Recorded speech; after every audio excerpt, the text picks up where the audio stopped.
Hello there, Ray here, and today I'm going to show you a ton of crazy different things that are all in the 1.13 snapshots. We did all of this testing on one of my streams where I have this world here with all the different entities and blocks that are in Minecraft, and we tested them with the 1.13 features. If you want to be right there as I discover all this crazy stuff, you can follow me on Twitch as well as Mixer. Links are down in the description. I plan on doing a lot more streams like this where I discover new content at 1.13. I also test out some suggestions that you guys gave in the comments, like will giants turn into drowns when they're put in water? So, for this and more, stay tuned. And if you guys have anything you want me to test, just tell me in the comments. You can make invisible chest in the snapshot by typing in this command. So here I'm placing a trapped chest that is facing west, and it's a typo left, and it's also a waterlogged false. When I place this down, you can see that there's a chest, and it contains contents, but it is completely invisible. Now, I couldn't find a way to replicate this in survival.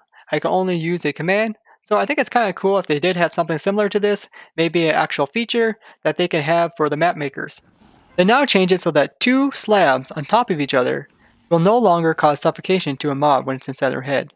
So normally, when you put a block through it, you can see the zombie taking damage, but now with this type of block, it will not take any damage. This is actually quite useful, and I'm glad they added this. This is the first time there has ever been a block like this in the game, where you can send power through it like redstone, while also not damaging mobs that are inside of it. This means that you can have mobs inside of a minecart pass underneath this block, while also allowing redstone to go through it. Waterlogged blocks will not prevent TNT damage from going through the other blocks nearby. As you can see, this TNT is easily able to destroy the water as well as the blocks. This is similar to there being no water here at all. Frostwalker enchanted boots are not able to destroy the water that is inside of these blocks. So here you can see here's a normal water one. As I walk around this one, it does not affect it. As you see here, it's able to destroy the block as well as the water inside of it and convert it into ice if it's in a cold biome and it freezes. It's now possible to place armor stands underneath the water, and when doing so, it will remove the two water blocks that are occupying it. This can be used to remove water, but it's not very efficient. Lily pads are normally only placed above water as well as ice. Now you can also place them above all the waterlogged types of blocks. So you can place like in signs, fences, which even have a different hitbox depending on where you're at. Here we got glass panes, your stairs. Here's a trap door that is underneath of this lily pad. You can open and close it. Trap door, which you can, or a trap chest, you open and close it.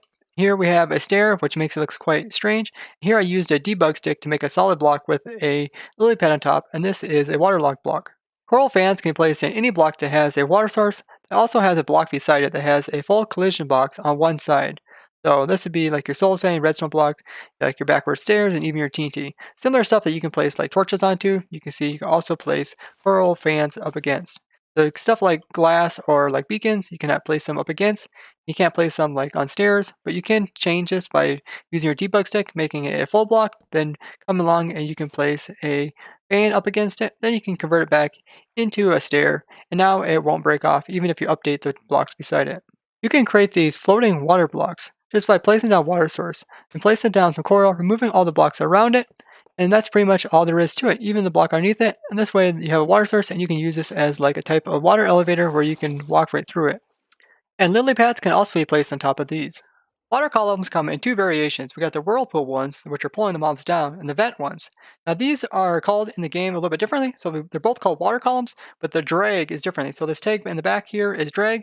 So one that has a true drag, which is this one on the left, this would pull mobs downwards. And if you have a drag that is false, then this would allow the mobs to be able to go upwards in it. As you see there, the squid are able to resist the bubble columns here, and even appear to be flying at times. Blazes are able to stay above the water when they are inside of a water vent, which pushes them upwards. This way they don't take any damage where they normally would from the water. This also applies to snowmen. Most entities are affected by the water columns, but some are more funnier than others, like having falling blocks such as dragon eggs, sand, as well as anvils. They get shot quite a bit up in the air before they come back down. Now they will stay here for a bit of time, but after a while they will break off and turn into an item. Entities like TNT can even get launched up inside these columns. Water columns have a low blast resistance, unlike water which has a high one. That means when we cause this explosion here, you'll see it easily destroys the blocks which weren't protected by water. Silverfish as well as endermites are able to fight the downward current of the bubble columns. Giant on top of a vent allows them to jump extremely high. This is just so funny. You can see the giant is getting pulled down into the whirlpools and is taking damage from the magma blocks below. He's also putting off a lot of bubbles because he's inside of the water. Now, having a giant be put in normal water will allow him to sink down just as a normal zombie would. Except the only difference is, this big giant Even though he's a zombie, he will not convert over into a drowned, unlike normal zombies, which will. As you can see, in a bit of time, he will start taking damage and will eventually die. Taking your 1.12 world to 1.13 will convert all your shulkers into purple shulkers. Now these are different than the ones that you would normally see spawn in the game, which are the default color.